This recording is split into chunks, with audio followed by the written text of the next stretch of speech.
Aqui um pouquinho mais complicada hoje. Faz tempo que a gente não tem uma pergunta meio polêmica, né? Tem sido tranquilo ultimamente? Vamos lá, então. Pessoal, vamos trabalhar. Eu vou começar com a pergunta do Henrique Ferreira. Pastor, em Lucas 21, 31 e 32 está escrito, e ele passou aqui para nós uma versão de Bíblia KJA. Eu acho que é a King James, não é, pastor? É.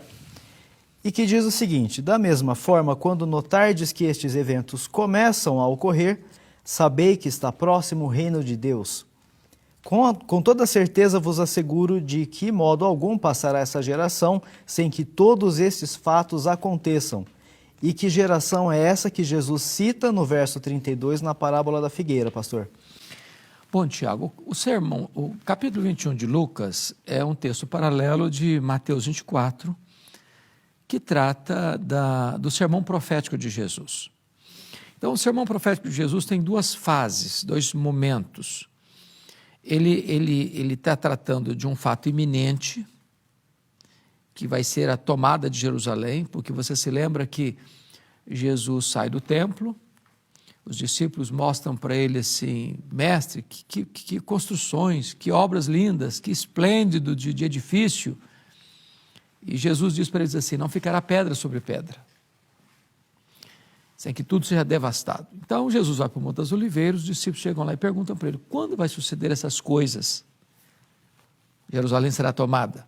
E que sinais haverá da tua vinda, da consumação dos séculos? Então a pergunta é dupla. Quando vai acontecer a queda de Jerusalém, que ocorreu no ano 70, e que sinais haverá da segunda vinda da consumação dos séculos? Então, quando Jesus fala dessa geração, não passará essa geração, ele está se referindo à queda de Jerusalém. Porque, óbvio, Jesus não estaria falando da sua segunda vinda. Porque já tem 2000 anos que Jesus proferiu essas palavras. Então, 2000 anos é período para várias gerações. De fato, Jerusalém caiu naquela geração. Uma geração passava pouco de 40 anos. Então, naquela geração, Jerusalém foi tomada. A diáspora aconteceu. Agora, isto, Tiago, é uma ilustração, é uma espécie de previsão do que vai acontecer na segunda vinda. Vai ser repentino, vai ser também iminente e inescapável, e os homens vão ser tomados de surpresa. Então, assim como Jerusalém caiu, porque Jesus disse que cairia, ele deu sinais que haveriam de anteceder a sua segunda vinda e a consumação dos séculos, e nós devemos estar atentos aos sinais. Obviamente, Jesus não está aí marcando data. Todas as pessoas que tentaram marcar datas para a segunda vinda de Cristo fracassaram, porque ele alerta aqui que acerca desse dia, dessa hora, é da economia exclusiva de Deus e não dos homens. É isso que Jesus está tratando aí. Tá aí então, Henrique, a sua pergunta respondida. Obrigado pela sua participação. A próxima pergunta que nós recebemos pelo e-mail foi da Cleide Oliveira. Pastor, quando uma cura é realizada por intermédio de santos, como vemos na Igreja Católica, podemos pensar que foi o diabo quem promoveu para enganar pessoas, que foi coincidência, ou o próprio Jesus, por entender que as pessoas estão enganadas em acreditar que santos realizam curas? A pergunta é, Satanás tem poder para curar? Veja bem, a Bíblia trata a verdade bíblica de que milagres é uma obra de Deus. O que é um milagre? É um fato extraordinário, incomum, que não está dentro dos limites da ciência. Isso é um milagre, é um fato que a ciência não explica. É um milagre. Por exemplo, Jesus transforma água em vinho. Jesus faz um cego de nascença enxergar. Jesus faz um paralítico andar. Jesus purifica um leproso. Jesus ressuscita um morto. Jesus anda sobre as águas. Jesus dá uma ordem e o mar se acalma, o vento cessa. Isso é um milagre. Fenômenos fora da esfera natural. Da esfera natural. Então, o verdadeiro milagre, quem tem o poder de operar é Deus. Deus pode até usar uma pessoa como instrumento. Por exemplo, o apóstolo Paulo orou por enfermos, eles foram curados. Idem o apóstolo Pedro.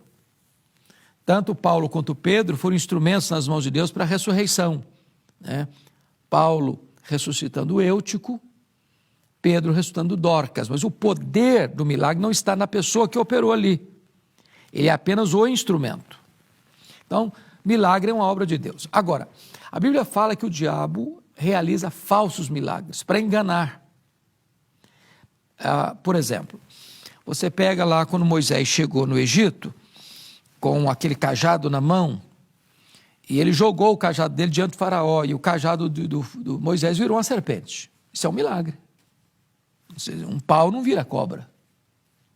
Não tem nenhuma lei física, científica, que transforma um pau numa cobra. Então, um fato sobrenatural. Mas diz o texto lá que os magos do Egito também jogaram a vara e viraram cobra. Porém, a vara de Moisés engoliu as varas dos magos do Egito. E eles foram nessas operações de sinais até um certo ponto. Ou seja, quando o diabo, usando instrumentos de magos, de mágicos, operam sinais, fatos sobrenaturais, até fogo do céu, esse poder tem um limite. Ele não é um poder ilimitado, porque poder ilimitado só Deus o tem, só Deus é onipotente. Então, chegou um momento que os milagres dos mágicos do Egito cessaram. Bom, o que acontece quando uma pessoa, por exemplo, chega diante de um ídolo, de uma imagem de escultura, por exemplo, que representa na cabeça dele uma pessoa que foi importante no passado, faz uma promessa, ou sobe um convento de joelhos, ou faz uma peregrinação com a cruz nas costas, como é muito comum no Brasil você vê. E acontece um milagre. Um fato aconteceu, a cura aconteceu, um fato extraordinário aconteceu. Eu queria só ler um texto da Bíblia, porque eu acho que isso ilustra. Está lá em Oséias capítulo 4, versículo 12. O meu povo, está falando do povo de Israel, o meu povo consulta o seu pedaço de madeira. Olha, não é uma coisa lógica, não é racional você consultar um pedaço de pau, ou você consultar uma imagem de barro, de gesso, né, de bronze, de prata, de ouro.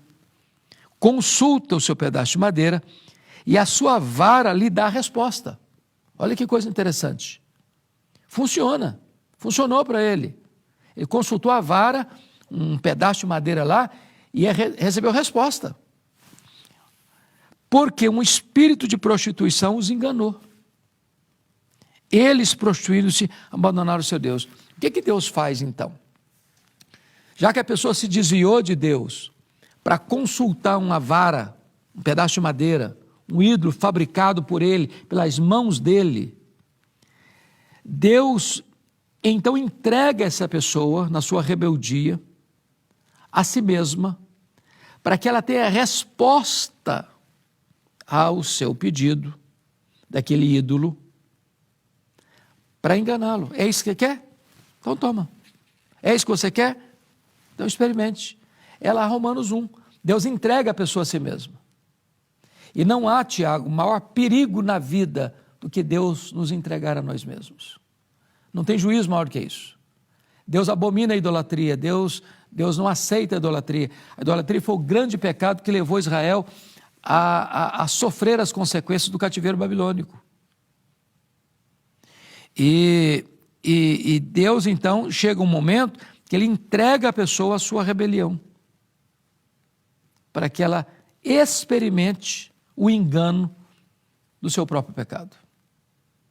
Acho que é mais ou menos isso que está acontecendo no bojo da pergunta que foi feita. Muito bem. Reverendo Hernandes, obrigado pela resposta. Cleide, obrigado por ter trazido esse tema para nós. É muito bom estudar esses assuntos da Bíblia.